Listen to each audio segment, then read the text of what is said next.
Star news Marathi, नवे पाऊल नवी दिशा।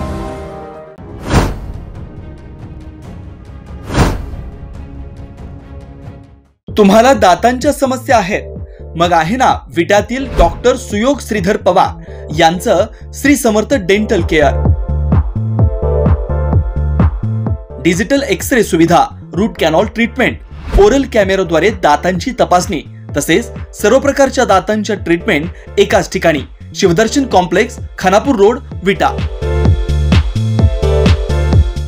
तुम्हाला सोने खरेदी करायचं आहे तर मग चला विट्याच्या ओम ज्वेलर्स मध्ये।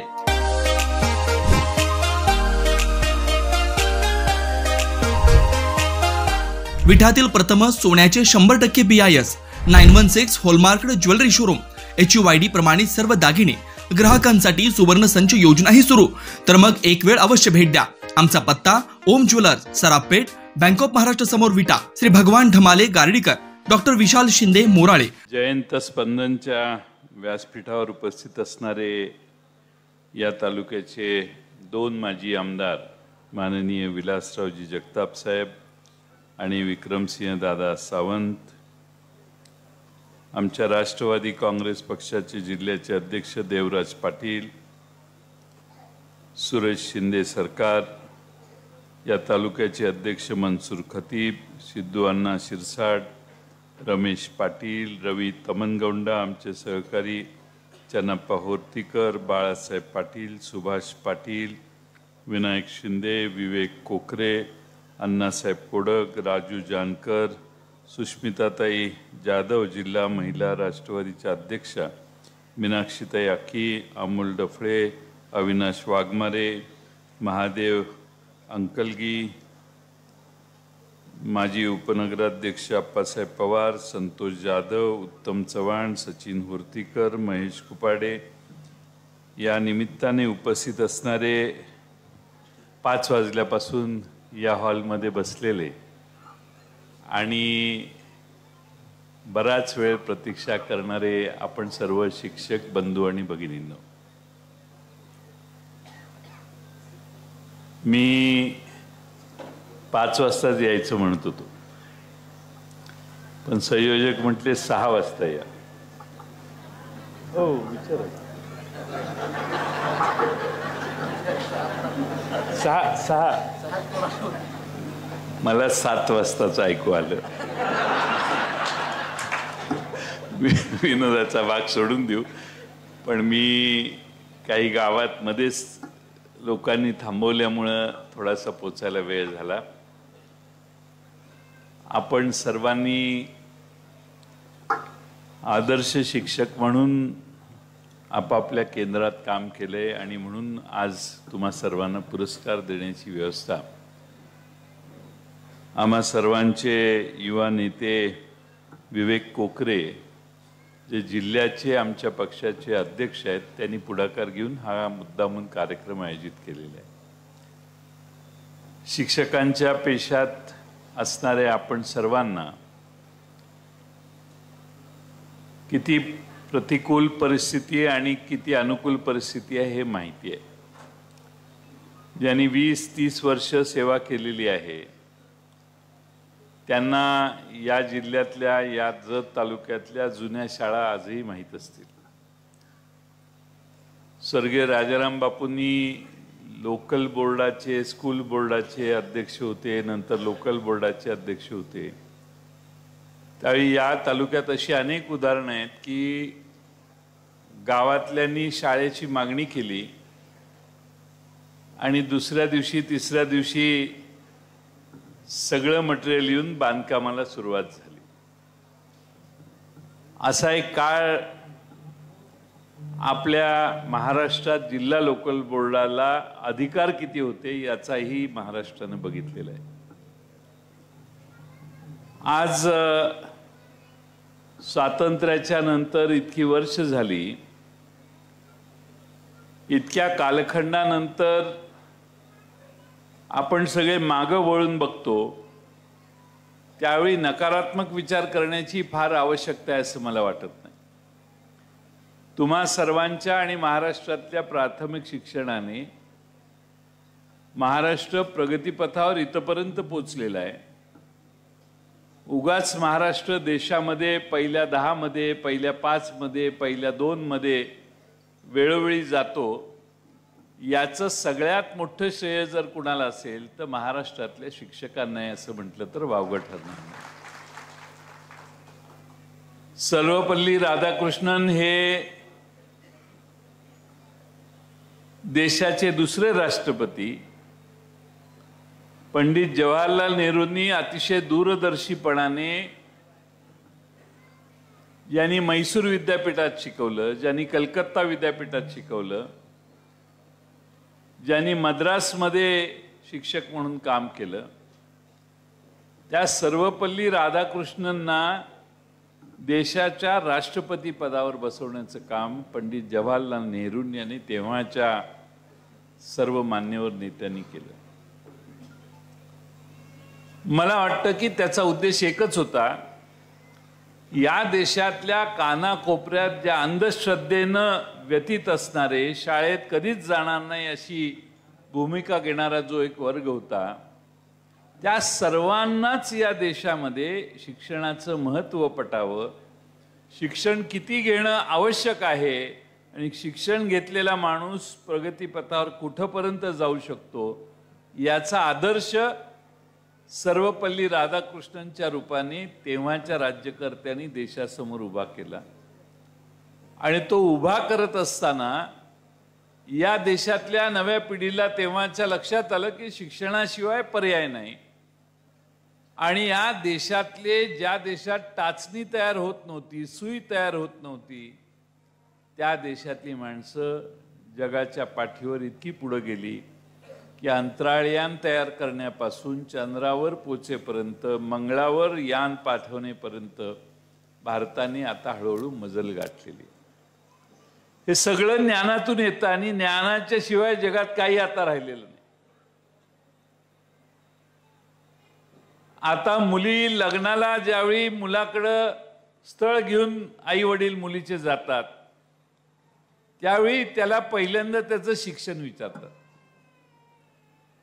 40 वर्षापूर्वी माणसं विचारायची जमीन किती आहे, शिक्षण विचारायचे नाहीत. शिकू दे पण जमीन किती आहे, कारण जमीन ज्याला असेल त्यालाच मुली द्यायच्या असा आग्रह असायचा. किमान काहीतरी मागं असलं पाहिजे अशी भूमिका असायची. आज मात्र भारतामध्ये, खास करून महाराष्ट्रात, खास करून आपल्या तालुक्यात, आपल्या जिल्ह्यात अशी लोक आहेत की जी काहीही घरात नाही आहे, पण अमेरिकेत जाऊन शिकायला आणि अमेरिकेत जाऊन त्या ठिकाणी व्यवसाय करायला लागलेली. अशी अनेक मुलं, तरुण मुलं आहेत जे इंजिनियर झाले, डॉक्टर झाले, घरात काही नाही आहे, आई वडील रानात जातात. अशी मुलांची, अशांची मुलं PSI झाली, DYSP झाली, UPSCला पास व्हायला लागली. हे परिवर्तन मित्रांनो मागच्या 40-50 वर्षात झालेलं आहे. हे साधं परिवर्तन नाही आहे. असाच या देशाच्या पलीकडे समुद्र पार कडून गेला की आफ्रिका खंड आहे. आफ्रिका खंडात सगळे प्रयत्न, सगळे प्रयोग झाले तरी तो देश, तो खंड सुधारलेला नाही.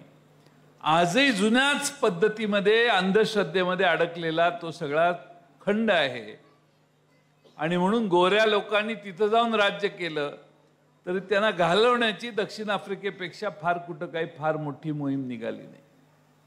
आणि म्हणून हा देश एकमेव असा असेल की 1947-48 साली फार मोठ्या प्रमाणात साक्षरता नसलेला देश आता हळूहळू साक्षरतेच्या जवळ पोचला. याच्यात 5 सप्टेंबरला तुमचा सत्कार सर्वपल्ली राधाकृष्णनच्या स्मरणाच्या निमित्तानं ज्यावेळी करतो देश, त्यावेळी तुमच्याबद्दल, शिक्षणाबद्दल आदर व्यक्त करण्याचाच भाव होता. आणि म्हणून विवेक कोकरेंनी तुम्हा सगळ्यांना इथं बोलवून जत तालुक्यातल्या सामान्य घरात देखील हा संदेश देण्याचा प्रयत्न केलेला आहे की शिक्षकांचा आदर ठेवा आणि शिक्षकांच्या शिक्षणाला जास्त असं महत्त्व देण्याचं काम करा. हा प्रयत्न विवेक कोकरेंनी केला आहे. विवेक कोकरे हे युवकांचे जिल्ह्याचे अध्यक्ष आहेत. विद्यापीठात कोल्हापूरला जाऊन शिक्षण घेत होते आणि अतिशय उत्कृष्ट भाषण ते करतात. माझ्या ह्या उशिरा येण्यामुळे तुम्ही चांगल्या भाषणाला मुकलेला आहात असं म्हटलं तर वावगं ठरणार नाही. अतिशय उत्तम भाषण करतात आणि पुरोगामी विचाराचा पुरस्कार सतत करत असतात. मगाशी जे भाषण माझ्या आधी तुम्ही ऐकलं ते सगळं पुरोगामी विचाराचं भाषण आहे की नाही? तुमचं पुरोगामी शब्दात पुरोगामित्व आहे आणि अशा पुरोगामित्वाच्या विचाराला महाराष्ट्राने शाहू फुले आंबेडकरांच्या रूपाने नेहमी महत्त्व दिलेलं आहे. शाहू महाराज म्हणायचे, माझा मुहूर्तावर विश्वास नाही. लग्न करणाऱ्या एखाद्या माणूसाला एकदा भविष्यवाला आला, त्यानं भविष्य बघितलं, तो म्हटला चल एके ठिकाणी जाऊ, आणि त्या ठिकाणी शाहू महाराज त्यांना घेऊन गेले आणि मग तिथं काही लोक मारायला लागले त्याला. मध्ये काय काय झालं, आता वेळ कमी आहे म्हणून शॉर्ट करतो. ते म्हटले की लेका, तुला माहित होतं का तुला आज मार मिळणार आहे म्हणून? तू माझं भविष्य सांगायला आलास आणि तुझंच भविष्य तुला माहित नाही. लग्न पत्रिका जमवताना गुण जमवावे. मग 36 गुणापैकी 32 गुण झाले का, 18 गुण झाले का, 12 गुण झाल्यावर जमत नाही म्हणून मागे येणारी स्थळं बऱ्याच ठिकाणी. याच्या पलीकडे जाऊन ग्रहांचा माझ्यावर काही परिणाम होणार नाही असं समजणारा शास्त्रीय विचाराचा वर्ग देशात आता हळूहळू तयार होतोय. आणि मला खात्री आहे की संपूर्ण भारतामध्ये आणि आमच्या महाराष्ट्रामध्ये जी प्रागतिक विचारसरणी आता सुरू झालेली आहे, त्या प्रागतिक विचारसरणीला आता अनेक ठिकाणी अडथळ्याला तोंड द्यावं लागते. काही लोक समाजाला पुन्हा अंधश्रद्धेकडे घेऊन चालण्याचा प्रयत्न करतात. काहींनी धर्माचं स्तोम एवढं वाढवायला सुरुवात केली आहे की सामान्य माणसाला कळेना झाले की आपण इकडे जायचं का इकडे जायचं.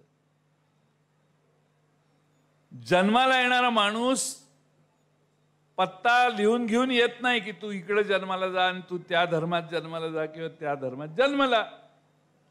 जन्मल्यावर तो भारताचा सक्षम प्रामाणिक निष्ठेचा नागरिक आहे की नाही एवढाच महत्वाचा मुद्दा आहे. त्याची आमच्या भारताप्रती निष्ठा कमी असेल तर तो आम्हाला उपयोगी नाही, तो कुठल्याही धर्माचा असो. पण त्याचा या देशावर निष्ठा असेल, देशाच्या घटनेवर निष्ठा असेल, डॉक्टर बाबासाहेब आंबेडकरांनी मांडलेल्या विचारावर निष्ठा असेल तर तो कुठल्याही जाती धर्माचा असला तरी तो या देशाचा नागरिक म्हणून आपल्याला त्याला समान व्यवस्थेनं वागवावं लागेल. पण अलीकडच्या काळामध्ये याच्यात प्रचंड अडथळे तयार व्हायला लागले. लोक वेगवेगळ्या दिशेनं माणसाला घेऊन जाण्याचा प्रयत्न करतात आणि त्यावेळी मग प्रश्न येतो की मग आम्ही शाळेत काय शिकवलं. छगन हरण बघ हे वाक्य आहे पहिलीत दुसरीत. आपण काना मात्रा वेलांटी नसावी म्हणून छगन हरण बघ. याऐवजी आता त्याला पहिल्या वर्षापासून शिकवायला पाहिजे पुरोगामित्वाचे विचार. आम्ही या महाराष्ट्रात आणि देशामध्ये संस्कारक्षम मनांना कधी वेगळी दिशा देण्याचं काम केलं नाही म्हणून हा देश इथपर्यंत प्रगतीला पावला. या देशामध्ये वर्णद्वेष असणारी 50 वर्षापूर्वी 70 वर्षापूर्वी जी पिढी होती ती सगळी संपुष्टात येईल यासाठी डॉक्टर बाबासाहेब आंबेडकरांनी घटना लिहिली आणि घटनेमध्ये एका फटकाऱ्यात या देशातल्या श्रीमंताला गरीबाला जात पात वेगवेगळ्या जातीत पसरलेल्या सर्वांना एका फटकारानिशी एका लेवलला आणून ठेवलं. सर्वांचा तो आता अधिकार झालेला आहे. आणि म्हणून या देशामध्ये कोणत्याही परिस्थितीमध्ये आपल्याला जर प्रगतीपथावर जायचं असेल तर सर्व धर्म समभाव हा विचार विसरता येणार नाही. कोणी स्वतःच्या राजकीय पोळ्या भाजण्यासाठी जातीयवादीचे विचार मांडण्याचं काम करतं, कोणी धार्मिक विचार मांडायचं काम करतं. आता हे धार्मिक विचार, जातीयवादी विचार याच्या पलीकडे देशातली नवी पिढी गेलेली आहे. लोकांना असं वाटायला लागले हे काय आहे, जग कुठं चाललंय, अंतराळात चाललंय. काल परवा मी एक बातमी वाचली, वोयेजर नावाचे वोयेजर 1 आणि वोयेजर 2 असे अंतराळात आपण यान पाठवले अमेरिकेने, नासाने. 50 वर्षापूर्वी वोयेजर 1 गेले. 50 वर्षात अंतराळामध्ये काहीही बदल त्यांना विशेष आढळला नाही, त्यांनी कधी सिग्नल दिला नाही. पण आता गेल्या आठवड्यातच अशी बातमी आलेली आहे की वोयेजर 2 ने 50 वर्षानंतर वोयेजर 1 आणि 2 मध्ये जे सिग्नल यायला लागले आहेत त्या सिग्नलमध्ये असा अर्थ निघतो की अंतराळामध्ये पृथ्वीसारखीच कुणीतरी व्यवस्था आहे. आपण या अंतराळात एकटे नाही आहे. अंतराळामध्ये, अंतरिक्षामध्ये कुणीतरी असं आहे की जे आपण मॅच्युअर, परिपक्व होण्याची वाट बघत होतं, आता ती व्यवस्था ते कुठल्या ग्रहावर असतील त्यांनी आता सिग्नल द्यायला सुरुवात केलेली आहे. आणि ते सिग्नल पहिल्यांदाच कॅच करायची व्यवस्था पृथ्वीवरच्या मानवाने केलेली आहे. हा एक मोठा धक्का आहे, आश्चर्य आहे आणि कुतूहल देखील आहे. अंतरिक्षामध्ये काहीतरी व्यवस्था, जीवन व्यवस्था आहे किंवा कुठंतरी सजीव हालचाल करणारी कुठल्या तरी ग्रहावर कोणीतरी आहे. त्याला माणसं म्हणण्याची गरज नाही आहे कारण माहीत नाही काय आहे. पण त्याचे सिग्नल पहिल्यांदा अंतरिक्षामध्ये नासाने पाठवलेल्या वोयेजर 2 नावाच्या यानाला प्राप्त झालेले आहेत. मी यासाठी सांगतोय की आपल्या पुढचं आव्हान किती मोठं आहे. तुम्ही प्राथमिक शाळेत ज्या मुलांना तयार करता त्या मुलांना पुढच्या 100 वर्षात कशाला तोंड द्यायचंय याचा विचार आपण सगळ्यांनी केला पाहिजे. तुम्ही शिकवलेले आज 2री, 3री, 4थीत असणारा मुलगा किमान पुढची 70 वर्ष जगणार आहे. आज पृथ्वीवरच एवढी स्पर्धा आहे तर अंतरिक्षातली स्पर्धा सुरू झाली तर काय होणार याचा विचार मानवाने करायला आता सुरुवात केली असेल असं माझा विश्वास आहे. हळूहळू करतील. आणि म्हणून या सगळ्यांच्या मध्ये शिक्षण फार महत्वाचं आहे. जमीन जुमला, प्रॉपर्टी, बाप पूर्वी कोण होता, काय होता यापेक्षा तू आज काय आहेस हे या देशातली व्यवस्था आता प्रत्येकाला विचारायला सुरुवात करेल. काल परवा मी एक आमच्या तालुक्यात शिगाव नावाचं गाव आहे तिथं गेलो. एकाच्या घरी गेलो. तो म्हटला माझा मुलगा कुठं आहे. मुलगा म्हटलं माझा मुलगा युरोपमध्ये, जर्मनीत बर्लिन नावाच्या शहरात आहे. म्हटलं बर्लिनमध्ये. हो म्हटले आपल्या RIT मध्ये शिकला. तिकडं त्याला नोकरी, तिथं पुढचं शिक्षण घ्यायला तिकडे गेला. तिथं त्याला नोकरी मिळाली. म्हटलं पगार किती आहे. मी 2 वर्षापूर्वी ग्रॅज्युएट झालेला मुलगा, इंजिनिअरिंग केलेलं, 2 वर्ष तिथं शिकला आणि 6 महिने नोकरी करतोय. त्याला तिथं पगार 48 लाख रुपये आहे वर्षाला. तिथंच एक आमचा जुना सहकारी बसलेला साहेब, दुसरे सगळे बघायला लागले त्याकडे. म्हटलं काय याच्याकडे बघताय विकासकडे. म्हणजे ह्याचा पण पोरगा तिकडे गेलाय म्हटलं. मी म्हटलं लाव फोन त्याला फोन लावला. त्याला विचारलं. तो म्हटला मला 51 लाख रुपये पगार आहे. मी हे का सांगतोय तर स्काय इज द लिमिट. इथं शिकायचं, कोल्हापूरला नोकरी करायची, पुण्याला नोकरी करायची ही मर्यादा आता राहिलेली नाही. जगात माणसं जायला लागली आहेत. त्यामुळे तुमचं प्राथमिक शिक्षणाचा पाया किती भक्कम आहे त्याच्यावर सगळं अवलंबून आहे. आणि म्हणून माझ्यासारख्या कार्यकर्त्याला शिक्षक पेशात असणारी माणसं सगळ्यात महत्त्वाची वाटतात. कारण तुम्ही जे शिकवाल, तुम्ही पहिल्या 6 वर्षात माणसाच्या मेंदूवर जो परिणाम होतो तो सगळ्यात महत्त्वाचा आणि मोठा होतो. पण त्यानंतर प्राथमिक शाळेत आलेला मुलगा किंवा मुलगी ही काहीही होऊ शकते. आणि म्हणून प्राथमिक शिक्षकांच्याकडे बघण्याचा दृष्टिकोन सरकारचा आणि कार्यकर्त्यांचा हा आदराचा असला पाहिजे. त्यांच्या व्यवस्था उत्तम असल्या पाहिजेत. ते ज्या शाळेत जाऊन शिकवतात ती शाळा उत्तम असली पाहिजे. मुलं ज्या शाळेत जातात ती शाळा उत्तम असली पाहिजे. मुलांच्या व्यवस्था उत्तम असल्या पाहिजेत. आपल्या सगळ्यांच्या आशीर्वादाने मध्ये आमचं सरकार होतं त्यावेळी 19 ते 21-22 याच्यात सांगली जिल्ह्यात आपण मॉडेल स्कूलची कल्पना काढली. मला अभिमान आहे की या जिल्ह्यामध्ये आता 600-700 शाळा अशा झालेल्या आहेत की ज्या शाळांमध्ये खोल्या उत्तम आहेत. खाली बसायची फरशी शहाबाद किंवा दुसरी नाही आहे तर अतिशय सिरामिक टाईल आहे. मागचा ब्लॅकबोर्ड फळा चांगला आहे. खिडक्या चांगल्या आहेत.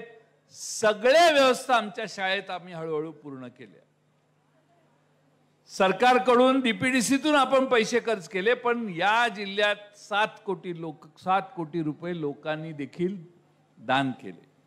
शिक्षकांनी देखील अनेक शाळात शिक्षकांनी देखील स्वतःचा एक पगार देऊन बऱ्याच गोष्टी सुधारणा शाळेत केलेल्या. त्यामुळे एकदा आदर्श शाळा मॉडेल स्कूल म्हणून आम्ही व्यवस्था जी निर्माण केलेली आहे, महाराष्ट्रात सरकारने देखील असं करा म्हणून सांगायला सुरुवात केली. त्याची पहिली सुरुवात तुमच्या सगळ्यांच्या आशीर्वादाने या जिल्ह्यात आपण सुरू केली. आणि आज त्याची फळं जास्त लोक प्राथमिक शाळेत सरकारी शाळेत जायला लागली.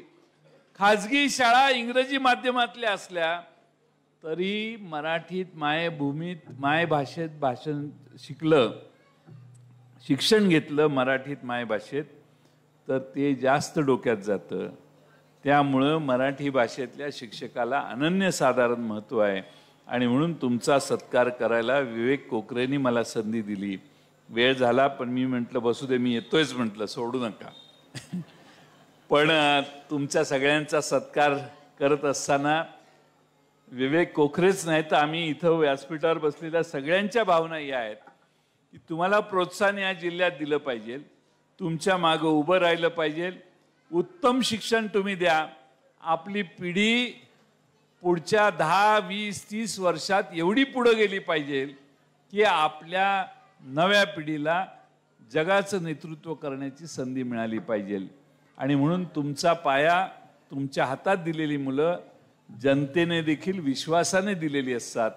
तुम्ही त्या मुलांचं ज्ञान अर्जनाचे जे दिवस आहेत त्याचा उत्तम पुरेपूर वेळ उपयोगी कराल आणि या जिल्ह्यात अधिक चांगले आदर्श विद्यार्थी तयार करण्याचं काम कराल. आपण आदर्श शिक्षक पुरस्कार आज या ठिकाणी घेतोय. मी तुम्हा सगळ्यांचं मनपूर्वक अभिनंदन करतो.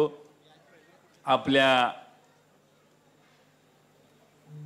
प्राथमिक शिक्षकाला काम करत असताना बऱ्याच प्रश्नांना तोंड द्यावं लागतं. गावातल्या पुढाऱ्यांना तोंड द्यावं लागतं, जिल्ह्यातल्या पुढाऱ्यांना तोंड द्यावं लागतं, बरेच लढाया करायला लागतात.